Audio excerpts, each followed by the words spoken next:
آپس میں مشورہ کیا کہ اب ہمیں چاہیے کہ ہم اس دنیا سے قطع تعلقی کر کے اپنے آپ کو ایک غار کے اندر چھپا لیں، اپنے آپ کو ایک غار میں چھپا لیں۔ انہوں نے اپنے آپ کو ایک غار کو کہف کہتے ہیں عربی زبان میں، اور بھی لفظ ہیں اس کے لیے، غار بھی کہتے ہیں، کہف بھی کہتے ہیں۔ کہف اصل میں ایسی غار کو کہتے ہیں کہ جو پہاڑی کے دامن میں ہوتی ہے اور چڑھائی کے اوپر جو دامن کے اندر بنے اس کو کہف۔ اب انہوں نے ایک کہف کے اندر، ایک غار کے اندر اپنے آپ کو چھپا لیا اور اپنی ضرورت کا سامان رکھ لیا اور کہا کہ ہم ادھر روح پوش ہو جاتے ہیں، پردہ پوش ہو جاتے ہیں، اور نہ بادشاہ کو ہماری خبر لگے گی، نہ ہمارا پتہ چلے گا، اور نہ ہی وہ ہمیں تنگ کرے گا کہ خود پرستی کرو۔ اب ہوا یہ کہ چند دن گزرے کہ بادشاہ کو ان لوگوں کے بارے پتہ چل گیا۔ اب بادشاہ نے کہا کہ ان کی سزا یہ ہے کہ غار کا دھانا، غار کا منہ دیوار کر کے بند کر دیا جائے۔ اب ان کو غار کے اندر ہی بند کر دو، وہیں پر بھوکے مر جائیں گے، گل سڑ جائیں گے، اور یہی ان کی سزا ہے۔ اب اللہ تبارک، ایک بادشاہ تو وہ ہے نا جو دنیا پہ بیٹھ کر پلاننگ کرتا ہے، اور ایک بادشاہ وہ ہے کہ جو ساری کائنات کی پلاننگ کرتا ہے، اصل بادشاہ وہی ہے۔ اب اللہ تبارک و تعالیٰ نے ان لوگوں پر، اصحاب کہف پر نیند طاری کر دی، یہ سو گئے۔ بادشاہ نے غار کے باہر دیوار کروا دی اور وہ دیوار کر کے غار کو بند کر دیا، اور بادشاہ اپنے طور پر مطمئن ہو گیا کہ اب ان کی یہی سزا ہے، اندر ہی یہ بند ہو کے گل سڑ جائیں گے اور مر جائیں گے۔ لیکن اللہ تبارک و تعالیٰ نے ان پر ہمیشہ کی نیند طاری کر دی، مرے نہیں، نیند طاری کر دی، وہ سو گئے۔ اور قرآن نے بڑی تفصیل کے ساتھ اس واقعے کو بیان کیا ہے سورہ کہف کے اندر، اور اگر اتفاق ہو تو آپ اس کا ترجمہ خود بھی پڑھیے گا، آپ کو بڑا لطف آئے گا۔ اچھا، اب وقت گزر گیا، بادشاہ بیمار پڑ گیا، تقریباً 300 اور کچھ سال اوپر گزر گئے، سبحان اللہ، ماحول بدل گیا، دور بدل گیا، نئے بادشاہ آ گئے۔ تو اب ہوا یہ کہ یہ پرانی غار تھی، دیوار اس کے آگے ہوئی پڑی تھی۔ اب کسی بندے کو کوئی ضرورت پیش آئی، اس نے کہا کہ یہ دیوار کے پیچھے غار محسوس ہوتی ہے، تو چلو میں اپنے استعمال میں اس کو لے آؤں گا۔ اس نے دیوار ہٹائی، اور دیوار ہٹا کے اس نے دیکھا کہ اندر لوگ سوئے ہوئے۔ اب وہ پریشان ہو کے وہاں سے چلا گیا، ڈر کے وہاں سے نکل گیا کہ یہ کیا، میں نے تو دیوار ہٹائی اور اندر بندے تھے۔ اب یہ اصحاب کہف اپنے حساب سے نیند سے اٹھے، 309 سال بعد نیند سے اٹھے، اور جب نیند سے اٹھے تو ایک نے کہا دن ہو گیا، ہاں جی دن ہو گیا، چلو کھانے پینے کے لیے کچھ لے آؤ۔ جو کچھ سکے ان کے پاس تھے وہ لے کے بازار ان میں سے ایک بندہ گیا۔ اب بازار والے نے جب اس کو دیکھا، اس کے سکے دیکھے کہ یہ تو دقیانوس کے دور کے سکے، تو اس نے کہا کہ لگتا ہے کہ اس بندے کے ہاتھ نہ بہت پرانا خزانہ لگا ہے کہ جہاں سے اس نے یہ پیسے نکالے ہیں، کہ یہ تو سکے اب چلتے ہی نہیں ہیں، یہ تو 300 سال پرانے سکے ہیں اور دقیانوس کے دور۔ اس کی شکایت کر دی کہ جی، حکومت کو شکایت کر دی بادشاہ کو کہ جی یہ کوئی بندہ ہے اور اس کے ہاتھ لگتا ہے کہ کوئی پرانا خزانہ لگا ہے۔ اب اس کو بادشاہ، جو اس وقت کا نیا بادشاہ تھا، اس نے پکڑ لیا۔ جب خیر ان کو پکڑا اور اس نے کہا نہیں، میں تو کوئی خزانہ نہیں لگا، یہ ہمارا جیب خرچ ہے، ہم وہاں سوئے ہوئے تھے اور رات کو سوئے، ابھی صبح ہوئی ہے تو ہم اپنے کھانے پینے کے لیے نکلے، سامان لینے کے لیے آئے۔ تو جب ساری تحقیق ہوئی، خیر مختصر یہ کہ ان کو بادشاہ نے بلایا، اور یہ جو اب نیا بادشاہ تھا یہ اللہ تعالیٰ کی توحید کا قائل تھا اور مسلمان تھا، توحید پرست تھا، اللہ تعالیٰ کی عبادت کرنے والا تھا، بت پرست نہیں تھا۔ جب اس کو ساری صورتحال کا پتہ چلا تو یہ بڑا راضی ہوا، اس نے سب کو بلایا، ان کی دعوت کی، اور یہ سارا معاملہ ہوا۔ اس کے بعد وہ لوگ دوبارہ پھر غار کے اندر چلے گئے، اور اللہ نے ان کو ہمیشہ کی نیند دے دی، یعنی پھر ان کا انتقال ہو گیا۔ یہ سارا واقعہ اصحاب کہف کا قرآن مجید کے اندر موجود ہے۔ اب اس واقعے سے بہت سارے ہمارے مسائل حل ہوتے ہیں، لیکن ان میں ایک وہ بھی مسئلہ ہے جو آج کے ابھی میں نے گفتگو جہاں سے شروع کی، کہ جب افراتفری کا دور ہو اور فتنہ پرستی کا دور ہو، کہ ہر بندہ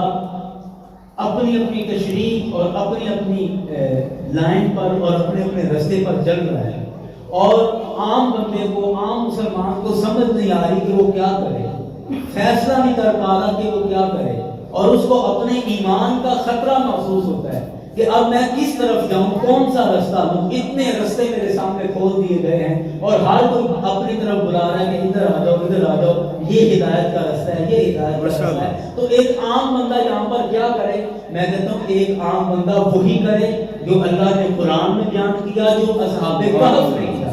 کہ جب ہمیں اپنے دین کا خطرہ ہو، اپنے ایمان کا خطرہ ہو اور ہمیں راہ ہدایت الجھا دی جائے اور سمجھ نہ آ رہا ہو کہ کیا کریں، تو اس کا بہترین حل یہ ہے جو اللہ نے بیان فرمایا کہ ایسے لوگوں کا بالکل بائیکاٹ کر دیا جائے اور ایسے لوگوں کی باتوں پر کان نہ دھرے جائے اور ان لوگوں سے قطع تعلق کر کے اپنے ایمان کو محفوظ کر دیا جائے۔ سبحان اللہ، ماشاء اللہ۔ اور یہ آج کا جو سوشل میڈیا کا دور ہے، اس میں کہتا ہوں کہ آسان حل یہ ہے کہ آپ اس طرح کی باتیں نہ سنیں اور ان کا بائیکاٹ کریں۔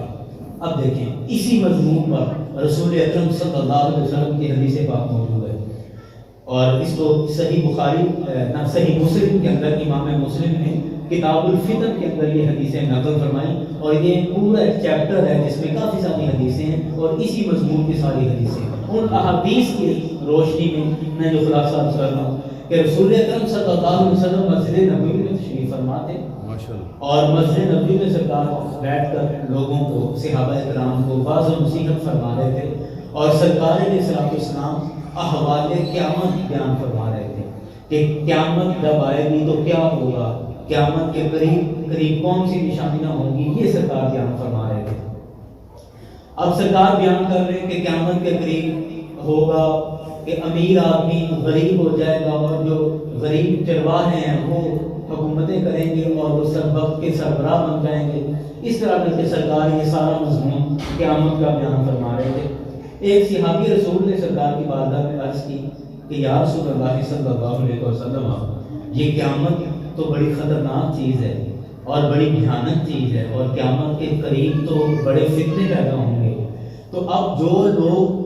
ان فتنوں کے دور میں پیدا ہوں گے وہ لوگ ان فتنوں سے کیسے بچ پائیں گے؟ ماشاءاللہ، کہ فتنے تو بیان کر دیے کہ قیامت کے قریب یوں فتنے پیدا ہوں گے، تو سرکار یا رسول اللہ بیان فرما دیجئے کہ جو لوگ ایسے فتنے کے دور میں ہوں گے وہ کیا کریں، وہ کس طرح اپنا ایمان بچائیں؟ تو رسول اکرم صلی اللہ علیہ وسلم نے ارشاد فرمایا کہ اس فتنے کے دور میں جو لوگ ہوں گے انہیں چاہیے کہ وہ اپنا ایمان بچائیں، اور ایمان کس طرح بچائیں؟ سرکار نے فرمایا کہ جس کے پاس بکریاں ہیں وہ اپنی بکریوں میں جا کر چھپ جائے، جس کے پاس بھیڑیں ہیں وہ اپنی بھیڑوں میں جا کر چھپ جائے، جس کے پاس گائیں ہیں وہ اپنی گایوں میں جا کے چھپ جائے، جس کے پاس اونٹ ہے وہ اپنے اونٹوں میں جا کے چھپ جائے، جس کے پاس کھیت ہے وہ اپنے کھیتوں میں جا کے چھپ جائے۔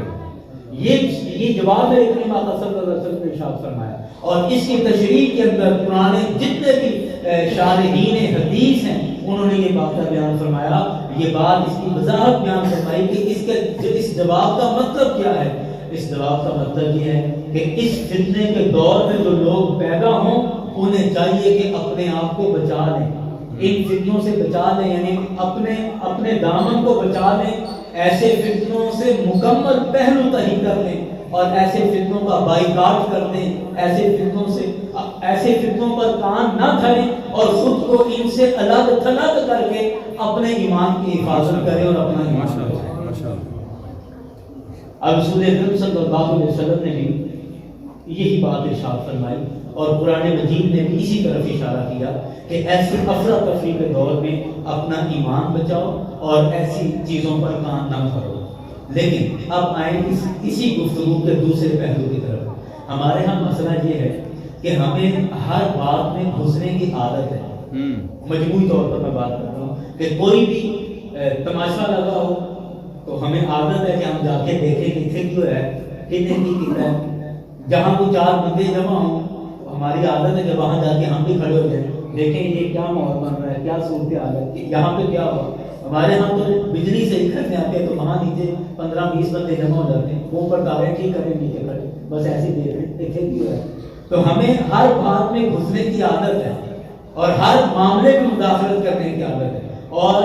بالخصوص جو مذہبی معاملات ہیں، مذہبی معاملات کو ہم نیکی سمجھ کے اس میں مداخلت کر رہے ہوتے ہیں، کیونکہ مذہب ہے تو ہمیں لگتا ہے کہ ہم اس کے اندر کود جائیں گے، اس میں گھس جائیں گے تو شاید ہمیں ثواب ملے گا۔ تو ہم مذہب کے ایسے نازک معاملات اور ایسی پیچیدگیاں اور ایسے چھپے ہوئے معاملات کہ جن کو ایک عالم برحق ہی حل کر سکتا ہے، ایک صاحب علم کی مسائل کو حل کر سکتا ہے، ہم ایسے معاملات کے اندر گھس کر بھی اپنی رائے پیش کر رہے ہوتے ہیں اور اپنی تشریح پیش کر رہے ہوتے ہیں اور اپنی شرح بیان کر رہے ہوتے ہیں۔ یہ سب سے بڑی خطا اور سب سے بڑی غلطی ہے ہماری کہ جو ہم ہر معاملے میں مداخلت کرتے ہیں۔ میں آپ کو اس کی ایک مثال دیتا ہوں۔ اس کا نتیجہ کیا نکلتا ہے؟ نتیجہ یہ نکلتا ہے کہ ہمارے پاس کوئی حدیث آ گئی، ایک حدیث کسی نے ہمیں سینڈ کر دی، اب ہم نے وہ حدیث پڑھی اور اس حدیث کو پڑھ کے ہم نے فتویٰ جاری کر دیا،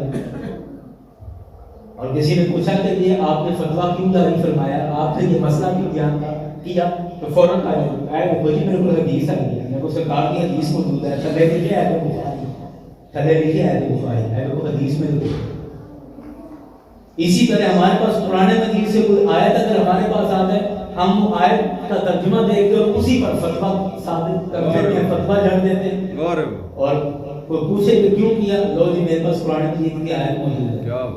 یار نظامی بڑے تحمل کے ساتھ یہ بات سنیے گا کہ کبھی بھی ایسا نہیں ہوتا کہ آپ کسی ایک آیت کو لے کر مسئلہ بیان کر دیں، یہ کبھی بھی آپ صحیح مسئلہ بیان نہیں کر سکتے۔ آپ کسی ایک حدیث کو لے کر مسئلہ بیان کریں گے، آپ مسئلہ صحیح نہیں بیان کر سکتے۔ احادیث سے مسئلہ نکالنا باقاعدہ ایک فن ہے، اور یہ باقاعدہ ایک علم ہے، اور اس علم کو 20 سال پڑھا اور پڑھایا جاتا ہے، پھر جا کر یہ مہارت پیدا ہوتی ہے کہ انسان اس قابل ہو جائے کہ وہ احادیث سے کسی مسئلے کا حل نکال سکے اور اس کو بیان کر سکے۔ بالکل یہی حال قرآن مجید کا ہے۔ امام غزالی رحمۃ اللہ علیہ اور علم کی دنیا میں دنیاوی علم والے بھی اور دینی علم والے بھی امام غزالی کو اپنا امام مانتے ہیں، اتنا بڑا نام ہے علم کی دنیا کا۔ آپ سے کسی نے پوچھا کہ حضور قرآن مجید کی تشریح کرنے کے لیے بندے کے پاس کتنی قابلیت ہونی چاہیے، بندے کے پاس کتنا علم ہونا چاہیے کہ وہ اس قابل ہو جائے کہ وہ قرآن کی تشریح بیان کر سکتا ہو۔ امام غزالی رحمۃ اللہ علیہ نے فرمایا کہ قرآن مجید کی تشریح کرنے کے لیے کم از کم 25 علوم پر مہارت ضروری ہے۔ سبحان اللہ۔ 25 علوم پر مہارت ضروری ہے۔ 25 علوم پر آپ کو مہارت ہو تو آپ اس لائق ہوتے ہیں کہ آپ قرآن مجید کی کسی آیت کی تشریح بیان کریں۔ ماشاءاللہ ماشاءاللہ۔ اور آپ کو حیرت کی بات بتاؤں کہ 25 علوم، علم صرف امام غزالی نے پوری تفصیل لکھی، علم صرف، علم نحو، علم منطق، علم فلسفہ، علم بیان، علم بدیع، علم معانی، اور اس کے ساتھ آپ آ جائیں جناب اس کی گرامر، عربی کی گرامر کے جتنے بھی اصول ہیں ان میں آ جائیں، علم رمل، علم جفر، علم فلکیات، 25 علوم امام غزالی نے بتائے۔ اور آپ مجھے بتائیے ایمانداری سے کہ جن علوم کے میں نے صرف نام لیے ہیں، کیا آپ سمجھتے ہیں کہ آپ کو ان علوم پر مہارت ہے؟ نہیں۔ آپ کو ان علوم کا پتہ ہے کہ یہ کیا ہے؟ علم بیان کیا ہے، علم بدیع کیا ہے، علم معانی کیا ہے، علم صرف کیا ہے، علم نحو کیا ہے، علم منطق کیا ہے، علم فلسفہ کیا ہے؟ ہمیں تو شاید ہم نے یہ نام ہی پہلی دفعہ سنے ہوں۔ اور امام غزالی کہتے ہیں کہ ان 25 علوم پر مہارت ہو تو بندہ اس لائق بنتا ہے کہ وہ قرآن مجید کی تشریح بیان کرتا ہے۔ اور یہاں حال یہ ہے کہ ہر کوئی مفسر بنا ہوا ہے، ہر کوئی محدث بنا ہوا ہے، اور جیسے صحرا میں منہ کھلا چھوڑ دیا جائے اور جدھر اس کا منہ آئے وہ نکل جاتا ہے، وہی حال ہم نے دین کے ساتھ کیا، وہی حال ہم نے دین کے ساتھ کیا۔ 4 حدیث پڑھ کے اور ہم سمجھتے ہیں کہ مجھے تو حدیث کا علم آ گیا، مزید کسی بات کی ضرورت ہی نہیں، اور جو مسائل ہمارے علماء بیان کر رہے ہیں وہ سارے تو میں بھی بیان کر سکتا ہوں۔ یار اسی عادت میں دینی طور پر ہمارا ستیہ ناش ہے۔ یہ جو ہم افراتفری کے شکار ہیں نا، اسی وجہ سے کہ ہر بندہ اپنی اپنی تشریح بیان کر رہا ہے، ہر کسی کو اجازت مل گئی ہے کہ وہ اپنی اپنی تشریح بیان کرے۔ اب پچھلے دنوں میں میں آپ کو چند اس کی مثالیں دیتا ہوں، پھر بات کو آگے چلاتے ہیں۔ پچھلے دنوں میں ایک عالم صاحب ہے، ان سے کسی نے سوال پوچھا کہ اگر ایک بندہ مصروف ہے، کہیں سفر پر جا رہا ہے اور اس کے پاس ٹائم تھوڑا ہے، تو کیا وہ 5 نمازیں ایک ہی وقت میں پڑھ سکتا ہے؟ تو اب وہ جو حضرت صاحب تھے انہوں نے بیان کیا کہ ہاں اگر آپ کے پاس ٹائم نہیں ہے اور آپ کسی سفر پر نکل رہے ہیں اور آپ کو باقی نمازوں میں کوئی مسئلہ ہے تو آپ ایک ہی وقت میں 5 نمازیں پڑھ سکتے ہیں۔ اب مجھے آپ بتائیں کہ کیا آج تک آپ نے یہ مسئلہ سنا؟ نہیں۔ 1450 سال اسلام کی پوری تاریخ کے اندر آج تک کسی نے یہ مسئلہ بیان نہیں کیا، کسی محدث، کسی مفکر، کسی فقیر نے یہ مسئلہ بیان نہیں کیا۔ اور اس پر لوگ سرکار کی حدیث لے کر آگے کہ سرکار علیہ السلام نے بھی ایسے کیا تھا کہ وہ سرکار نے ظہر اور عصر کو اکٹھے پڑھا تھا اور مغرب اور عشاء کو اکٹھے پڑھا تھا، تو لہذا آپ اکٹھے ساری نمازیں پڑھ سکتے ہیں۔ یار اتنی حیرت کی بات ہے کہ قرآن مجید کے اندر بڑی صراحت کے ساتھ، یہاں اس گھڑی کے اوپر شاید لکھا ہو ہے، ان گھڑیوں پہ لکھی ہوتی تھی آیت یہ کہ ان الصلاۃ کانت علی المؤمنین کتابا موقوتا، کہ بے شک نماز مومنوں پر مقررہ وقت میں فرض ہے۔ جب نماز کا وقت نہیں ہوا وہ نماز فرض ہی نہیں ہوئی۔ ظہر کا وقت ہے تو یہ ظہر کی نماز فرض ہوئی ہے، ظہر کی نماز کا وقت ہوا تو اس میں اثر بھی فرض نہیں ہوئی، اثر آئے گی، وقت آئے گا تو نماز فرض ہوگی۔ ہر نماز کا مقررہ وقت ہے اور ہر نماز اپنے وقت میں پڑھی جائے گی۔ جب قرآن صاف لفظوں میں ہمیں بیان کر رہا ہے تو پھر ہم کہیں کہ نہیں ہم ساری نمازیں ایک ہی وقت میں پڑھ سکتے ہیں۔ اسی طرح سے چند سال پہلے کی بات ہے، ایک عالم صاحب سے کسی نے کہا جی قرآن مجید کو بغیر وضو کے پڑھا جا سکتا ہے؟ تو انہوں نے کہا کہ اگر آپ کے پاس ٹائم تھوڑا ہے اور آپ کو لگتا ہے کہ میں وضو کروں گا تو میرے 5-7 منٹ ضائع ہو جائیں گے تو پھر آپ بغیر وضو کے بھی قرآن پڑھ سکتے ہیں۔ مطلب بات ہوئی کہ جس طرف جس کا منہ آتا ہے وہ نکلتا چلا جاتا ہے۔ اور اس کی وجہ میں نے عرض کر دی، وجہ کیا ہے کہ ہر بندے کو اتھارٹی مل گئی، اختیار مل گیا کہ وہ کتاب اس کے پاس موجود ہے، ترجموں پر لکھا ہوا ہے اور وہ پڑھ کے جو اس کا دل کرتا ہے مسئلے بیان کیے جاتا ہے۔ قرآن کہہ رہا ہے لا یمسہ الا المطہرون، کہ قرآن کو نہ چھوئیں مگر وہ لوگ جو خوب پاکی حاصل کر چکے ہیں۔ پاک لوگوں کے علاوہ قرآن کو کوئی ہاتھ نہ لگائے، قرآن خود کہہ رہا ہے۔ لیکن یار ہم اپنی اپنی ڈگر پر اپنے اپنے رستوں پر چل نکلے، اور اس کی بڑی وجہ کہ ہم اس کی تشریحات خود سے کر لیتے ہیں، خود ہی تشریح کر لیتے ہیں، خود ہی مسائل نکال لیتے ہیں۔ اب آپ کو میں چند مثالیں دیتا ہوں کہ اس کا کیا رد عمل ہوگا۔ اب قرآن مجید کے اندر 3 سپارہ جہاں سے شروع ہوتا ہے، اللہ کریم نے ارشاد فرمایا تلک الرسل فضلنا بعضهم علی بعض۔ ماشاءاللہ 3 سپارہ شروع ہے، کہا کہ یہ رسول ہیں کہ ہم نے بعض رسولوں کو بعض رسولوں پر فضیلت عطا فرمائی۔ قرآن کہہ رہا ہے 3 سپارہ شروع ہو رہا ہے کہ ہم نے بعض رسولوں کو بعض رسولوں پر فضیلت عطا فرمائی۔ اب اسی قرآن کے اندر پہلے سپارے کا آخری صفحہ ہے، رب کائنات نے ارشاد فرمایا کہ لا نفرق بین احد منہم، کہ ہم رسولوں میں کسی کے درمیان کوئی فرق نہیں کرتے۔ ماشاءاللہ ماشاءاللہ، آپ نکال کے بتائیں مجھے اس کا مطلب کیا ہے، ان دونوں آیتوں کو کس طرح حل کریں گے؟ ماشاءاللہ کہ اگر آپ ایک آیت لے کر اور اسی سے مسئلہ بیان کر دیں اور قرآن کی باقی آیتوں کا آپ کے پاس علم نہیں ہے، قرآن کے جملہ علوم آپ کو حاصل نہیں ہے اور آپ مسئلے دھڑا دھڑ بیان کرتے چلے جا رہے ہیں، تو مجھے بتائیں کہ یہاں پر آپ کیا کریں گے؟ کہ ایک مقام پر قرآن کہہ رہا ہے کہ ہم نے بعض رسولوں کو بعض پر فضیلت دی، اور دوسری جگہ پر قرآن ہی کہہ رہا ہے کہ ہم کسی رسول کے درمیان نبی کے درمیان کوئی فرق نہیں کرتے۔ یار نبی اب آپ کو سمجھ آ گئی ہوگی کہ قرآن کی تشریح ہر کسی کے بس کا نہیں ہے، قرآن کو سمجھنا ہر کسی کے بس کا نہیں ہے، قرآن کی تشریح وضاحت اس سے فتوے اس سے مسئلے نکالنا ہر کسی کے بس کا نہیں ہے۔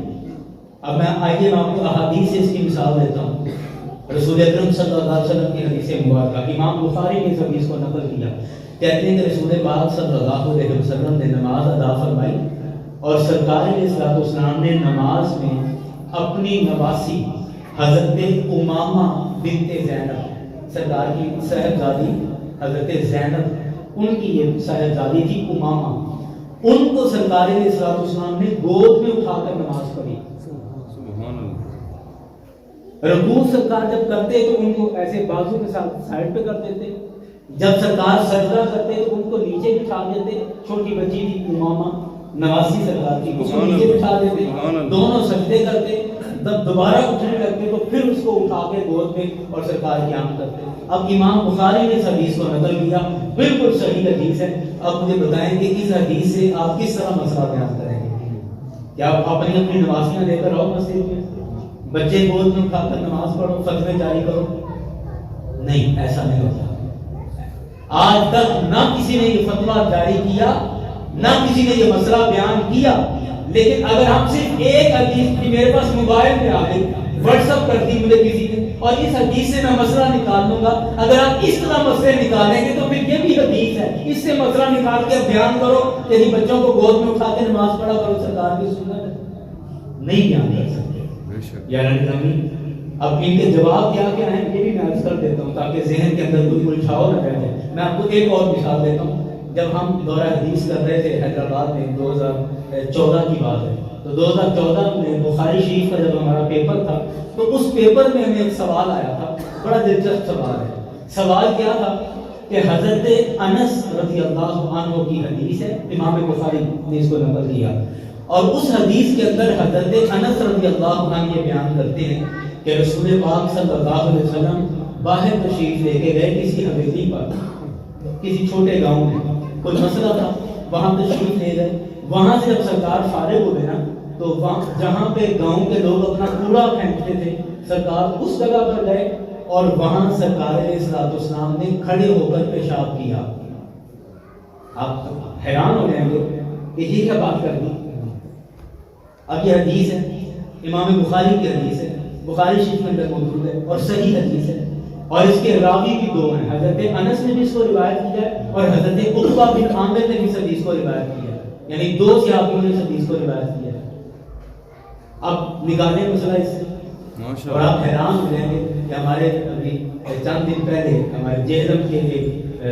یوٹیوبر ہیں، انہوں نے اسی حدیث کو بیان کر کے کہا، اس سے کسی نے پوچھا کہ کھڑے ہو کر پیشاب کر سکتے ہیں، تو اس نے کہا کر سکتے ہیں، جائز کی بات کرتے ہو، کھڑے ہو کر پیشاب کرنا سنت ہے۔ معاذ اللہ، کیوں سنت ہے؟ اس نے کہا جی یہ حدیث ہے، حدیث لے کر آگے لو جی بیان کر دی، یہ حدیث ہے اور اس حدیث سے ثابت ہے کہ کھڑے ہو کر پیشاب کرنا سنت ہے۔ استغفر اللہ ثم استغفر اللہ۔ یقین کریں کہ کبھی تنہا بیٹھے ہوں تو رونا آتا ہے، امت کے حال پر رونا آتا ہے کہ ہم کس طرف جا رہے ہیں، کس طرف جا رہے ہیں۔ وہ مثال عجیب سی ہے کہ بندر کے ہاتھ ماچس لگ گئی، اب وہ آگ لگائے گا جہاں اس کا دل کرے گا وہ آگ لگائے گا۔ اللہ، اب دیکھیں اس مسئلے کا میں بس حال بیان کر کے بات کو اسی پر سمیٹ دیتا ہوں کہ یہ جو روایت ہے نا کہ سرکار علیہ السلام نے کھڑے ہو کر پیشاب کیا، اب یہ روایت حضرت انس کی ہے، حضرت عقبہ بن عامر کی ہے، دونوں کی روایت ہے اور صحیح حدیث ہے۔ لیکن ایک اور حدیث اسی چیپٹر کے اندر امام بخاری نے ان حدیثوں کے بعد اگلی جو حدیث بیان کی ہے وہ حدیث یہ بیان کی ہے، حضرت عائشہ صدیقہ رضی اللہ عنہا ام المومنین سرکار کی زوجہ رسول آپ یہ بیان کرتی ہیں کہ رسول اکرم صلی اللہ علیہ وسلم کا معمول مبارک یہ تھا کہ سرکار علیہ السلام ہمیشہ بیٹھ کر پیشاب فرمایا کرتے تھے۔ سبحان اللہ۔ اسی چیپٹر کے اندر آگے تیسری حدیث ہے اور یہ حدیث بھی حضرت عائشہ صدیقہ رضی اللہ عنہا کی سرکار کی زوجہ کی۔ اب حضرت انس نے جو بات کی ہے وہ باہر کی بات کی، کسی اور گاؤں کے اندر یہ واقعہ ہوا۔ حضرت سیدہ عائشہ صدیقہ رضی اللہ عنہا جو بیان کر رہی ہے وہ گھر کی بات بیان کر رہی ہے۔ اب ظاہر بات ہے بیوی سے زیادہ کون جانتا ہے کہ اس کے شوہر کا معمول کیا ہے اور اس کی عادت کیا ہے۔ تو اب ان دونوں حدیثوں کو جمع کر کے جو علماء نے محدثین نے اس سے مسئلہ نکالا وہ یہ نکالا کہ سرکار علیہ السلام کی عادت اور معمول یہی تھا کہ سرکار ہمیشہ بیٹھ کر پیشاب کیا کرتے تھے، اور جو سرکار نے کھڑے ہو کر پیشاب کیا وہ زندگی میں صرف ایک دفعہ، اور وہ بھی تب جب سرکار علیہ السلام کے گھٹنے مبارک کے اندر تکلیف تھی، اور گھٹنے میں تکلیف کی وجہ سے سرکار علیہ السلام نے وہ عمل کیا، اور یہ امت کے لیے ایک رخصت بیان کر دی کہ اگر تمہارے تکلیف ہو، بیٹھنا مشکل ہو تو تم کھڑے ہو کر بھی کر سکتے ہو، گناہ نہیں ہوگا، اس کی اجازت ہے۔ ماشاءاللہ ماشاءاللہ ماشاءاللہ۔ تو اس طرح احادیث کا علم اور مختلف احادیث کو جمع کر کے اور ان کی صورتحال دیکھ کر پھر مسئلہ بیان کیا جاتا ہے۔ اور اسی طرح آئیے جو میں نے بات کی حضرت امامہ بنت زینب کی کہ سرکار ان کو گود میں اٹھا کر نماز پڑھی، اب یہ سرکار علیہ الصلوۃ والسلام کی خصوصیات میں سے ہے۔ چند ایسے کام ہیں کہ جن کی اجازت صرف اور صرف اللہ کے رسول صلی اللہ علیہ وسلم کو تھی اور امت میں کسی کو بھی اس کی اجازت نہیں ہے۔ جیسے 4 سے زیادہ نکاح کرنا، یہ اجازت صرف اور صرف رسول اکرم صلی اللہ علیہ وسلم کے لیے تھی، امت میں اور کسی کے لیے نہیں۔ بالکل اسی طرح جو سرکار علیہ السلام نے گود میں اٹھا کر نماز پڑھی، یہ صرف سرکار علیہ السلام کا خاصہ تھا۔ اس حدیث سے امت کو اجازت قطع نہیں ہے اور اس پر تمام صحابہ کرام کا بالاتفاق فتویٰ موجود ہے، بالاتفاق کہ یہ صرف اور صرف سرکار علیہ السلام کے خواص میں سے۔ اور جو تیسری بات میں نے عرض کی قرآن مجید سے کہ اللہ نے فرمایا کہ بعض رسولوں کو بعض پر فضیلت دی اور دوسرے مقام پہ کہا کہ ہم کسی نبی کے درمیان کوئی فرق نہیں کرتے۔ اب دونوں آیتیں قرآن تو ان کا مطلب کیا ہے؟ مطلب ان کا یہ ہے کہ فرمایا کہ ہم نے بعض رسولوں کو بعض پر فضیلت دی، ایک طرف یہ، دوسرا فرمایا کہ ہم کسی نبی کے درمیان کوئی فرق نہیں کرتے۔ تو ان دونوں آیتوں کو جمع کریں تو مطلب یہ ہے کہ نفس نبوت میں تمام انبیاء برابر ہیں، ماشاءاللہ، نبوت کے عہدے میں تمام انبیاء برابر، نبی ہونے میں تمام انبیاء برابر، اور اس نبوت کے عہدے کے علاوہ اللہ نے کئی نبیوں کو کئی نبیوں پر فضیلت عطا فرمائی۔ سبحان اللہ، دونوں آیتیں درست ہو گئی۔ جہاں فرمایا کہ ہم کسی نبی کے درمیان کوئی فرق نہیں کرتے، مطلب نبی ہونے میں تمام برابر ہے، نبوت کے عہدے میں تمام برابر ہے۔ اب آپ دیکھتے ہیں کہ جیسے سرکاری ملازم ہو، تو اب سرکاری ملازم ہونے میں تمام لوگ برابر ہیں، لیکن ہر کسی کا اپنا گریڈ ہے، کوئی 17ویں اسکیل کا ہے، کوئی 14ویں اسکیل کا ہے، کوئی 9ویں اسکیل کا ہے، اسکیل ہر کسی کا مختلف ہے، لیکن سرکاری ملازم ہونے میں سارے لوگوں نے گورنمنٹ امپلائیز ہیں۔ بالکل اسی طرح صرف سمجھانے کے لیے مثال ہے کہ ایک باپ کے اگر 5 بیٹے ہیں تو ہر بیٹا ایک دوسرے بیٹے سے باپ کی نظر میں الگ مقام رکھتا ہے، الگ فضیلت رکھتا ہے۔ باپ کی محبت، اس کی توجہ ہر بچے کے ساتھ برابر نہیں ہوتی تھی، لیکن بیٹا ہونے میں 5 بیٹے برابر ہیں۔ جب یہ باپ فوت ہو جائے گا تو ایسا نہیں ہوگا کہ بڑا بیٹا زیادہ محبوب تھا تو اس کو جائیداد میں زیادہ حصہ دے دے، چھوٹا جو تھا یہ کام کرتا تھا تو اس کو جائیداد میں کم حصہ دے، ایسا نہیں۔ بیٹا ہونے میں 5 برابر، لیکن ہر کسی کی اپنی ایک فضیلت ہے باپ کی نظر۔ تو بالکل اسی طرح نبی ہونے میں تمام انبیاء برابر ہیں، لیکن نبوت کے عہدے کے بعد ہر نبی کو اللہ نے مختلف مقام اور مختلف فضیلتیں عطا فرمائی ہیں، اور جن میں تمام انبیاء سے بڑھ کر فضیلت میرے اور آپ کے نبی حضرت محمد صلی اللہ علیہ وسلم۔ نعرہ تکبیر، نعرہ رسالت، نعرہ رسالت، نعرہ تحقیق، نعرہ حیدری، تاجدار ختم نبوت زندہ باد۔ یہ کچھ بے ترتیب سی باتیں تھیں جس طرح میرے ذہن میں آتی رہی، میں آپ کے ساتھ کرتا رہا، لیکن ان ساری باتوں پر اس ساری گفتگو کا خلاصہ یہ ہے کہ آج جیسے میں نے عرض کیا کہ سوشل میڈیا کی وجہ سے ہم مذہبی طور پر جس افراتفری کا شکار ہو چکے ہیں، اس کا سب سے پہلے حل یہ ہے کہ ہمیں دینی مسائل اور دین کی معاملات میں ہر حدیث اور ہر آیت کی تشریح خود سے نہیں کرنی چاہیے، اور کسی بھی حدیث کو لے کر اس سے مسئلہ بیان نہیں کرنا چاہیے، اور جب تک کہ آپ کسی عالم کی رہنمائی نہ دیں جو احادیث کے علم پر مہارت رکھتا ہو یا قرآن کے علم پر مہارت رکھتا ہو، تب تک ہمیں کسی بھی حدیث سے کوئی مسئلہ نہیں نکال لینا چاہیے، ورنہ بہت ساری خرابی لازم آئے گی۔ اور دوسری آج کی ساری گفتگو کا خلاصہ دوسری بات یہ کہ جہاں آپ سمجھیں کہ ہم ذہنی طور پر الجھاؤ کا شکار ہے اور سمجھ نہیں آ رہی کیا کریں اور کیا نہ کریں، تو سب سے پہلے تو بائیکاٹ کریں کہ ایسے متنازع علماء کہ جنہوں نے امت کے اندر انتشار پیدا کیا، امت کے اندر فتنہ پیدا کیا اور امت کے اندر نفرتیں پھیلائیں، ایسے متنازع لوگوں سے پرہیز کریں۔ ان کی گفتگو نہ سنیں، ان سے اوائڈ کریں، پرہیز کریں، اور جس پر آپ کا اتفاق ہے، آپ کا دل جس عالم پر مطمئن ہوتا ہے، آپ اس سے اپنی رہنمائی حاصل کریں، تمام دینی معاملات پر اس سے رہنمائی حاصل کریں۔ قرآن مجید نے ایک مقام پر ارشاد فرمایا کہ قرآن مجید کے اندر فرمایا کہ وَلَوْ أَنَّهُمْ إِذْ ظَلَمُوا أَنفُسَهُمْ جَاءُوكَ، مشہور آیت ہے کہ حبیب اگر یہ آپ کے امتی اپنی جانوں پر ظلم کر بیٹھے تو جاءوکا، اے حبیب آپ کے پاس آ جائیں۔ یعنی یہ امت جب پریشان ہو جائے، امت فتنے میں مبتلا ہو جائے، اور یہ امت ظلم میں پڑ جائے، اور یہ اپنی جانوں پر ظلم کر بیٹھے،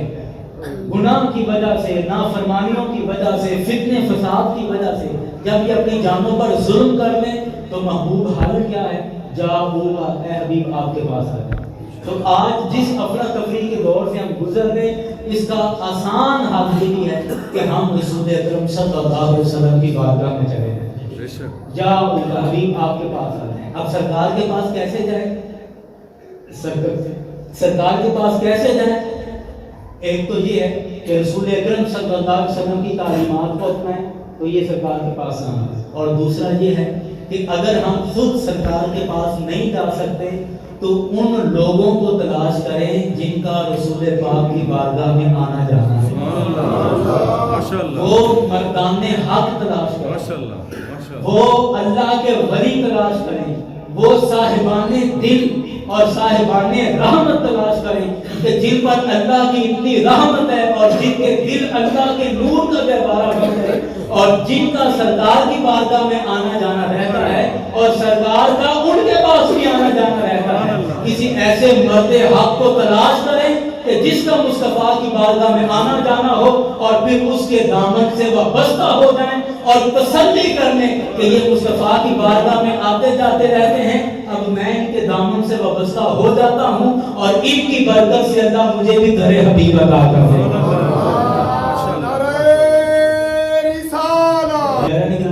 یہ بڑا آسان طریقہ ہے، سب سے آسان طریقہ کہ آپ کسی مرد کلندر کے ساتھ جڑ جائیں، اور وہ جس طرح ہماری رہنمائی کرے اس کے ساتھ ساتھ چلتے جائیں، تو وہ انشاءاللہ ہمیں اللہ کے محبوب صلی اللہ علیہ وسلم کی بارگاہ میں لے جائے گا۔ اور یہی حل ہے، قرآن بھی یہی حل بیان کرتا ہے کہ اگر اپنی جانوں پر ظلم کر بیٹھے تو اے محبوب آپ کی بارگاہ میں آ جائیں۔ ہدایت کے دو معنی ہیں، ایک ہدایت کہتے ہیں اراۃ الطریق، اور ایک ہدایت کہتے ہیں اسعاد الی المطلوب۔ بڑا دلچسپ معنی ہے۔ اراۃ الطریق کا مطلب کیا ہے کہ آپ سے کوئی بندہ پوچھتا ہے کہ جی میں نے ریلوے اسٹیشن پر جانا ہے، تو ذرا مجھے رستے کی ہدایت دے دیں، رستہ سمجھا دیں، مجھے بتا دیں کس طرح جانا ہے۔ تو ایک طریقہ یہ ہوتا ہے کہ آپ اس کو کہیں کہ یہاں سے باہر نکلو، اور یہاں سے ادھر سیدھے ہاتھ مڑ جانا، پھر الٹے ہاتھ مڑ جانا، پھر سیدھے چلتے جانا، پھر ایک گلی آئے گی وہاں سے پھر الٹے ہاتھ مڑ جانا، پھر یوں جانا، سارا رستہ آپ نے اس کو سمجھا دیا۔ یہ بھی ہدایت ہے، ایسے ہی نا، یہ بھی ہدایت ہے۔ دوسرا طریقہ یہ ہوتا ہے کہ اگر وہ بندہ کہتا ہے صاحب مجھے ریلوے اسٹیشن پر جانا ہے، تو آپ کہیں کہ اچھا میں بھی ادھر ہی جا رہا ہوں، چلو میرے ساتھ۔ آپ اس کا ہاتھ پکڑیں اور اس کو اپنے ساتھ لے جائیں، اور منزل مقصود پر پہنچا کے کہیں لو جی آپ کی منزل مقصود آ گئی ہے۔ اس کو کہتے ہیں اسعاد الی المطلوب۔ ہدایت کا یہ بھی طریقہ ہے۔ تو جب جس کو ہم نے رستہ دکھایا، اس میں عین ممکن ہے کہ وہ رستہ بھٹک گئے۔ ہم نے کہا تھا آگے گلی آئے گی تو سیدھے ہاتھ موڑنا، وہ وہاں سے الجھ گیا، الٹے ہاتھ موڑ گیا، کسی اور طرف چلا گیا۔ اگر صرف رستہ دکھایا ہو تو اس میں خدشہ باقی رہتا ہے کہ یہ بندہ پھر بھی بھٹک جائے گا، لیکن جب کسی کو ہاتھ پکڑ کے اس کی منزل مقصود تک پہنچا گئی تو اب بھٹکنے کا خدشہ نہیں رہتا، اب راہ بھٹکنے کا خدشہ نہیں رہتا، بلکہ 100% یقین ہو جاتا ہے کہ اب میں اپنی منزل مقصود پر پہنچ جاؤں گا، کیونکہ یہ جو مجھے لے کر جا رہا ہے اسے رستے کا پتہ ہے، یہ وہاں آتا جاتا رہتا ہے۔ تو اب اس وجہ سے جب ہم کسی کے دامن سے وابستہ ہو جائیں، اگر ہم اپنا رستہ خود سے تلاش کریں گے تو عین ممکن ہے بھٹک بھی جائیں، لیکن جب کسی مرد کلندر کے دامن سے وابستہ ہو جائیں گے تو وہ کیونکہ آتا جاتا رہتا ہے، اس نے رستہ دیکھا ہوا ہے، وہ ہمیں منزل مقصود تک پہنچاتے آئے گا، اور اس کے بعد بھٹکنے کا خدشہ باقی نہیں رہے گا۔ اللہ کریم کی بارگاہ میں دعا ہے کہ رب کائنات ہمیں کسی مرد حق کا دامن تھامنے کی توفیق عطا فرمائے اور اس امت کے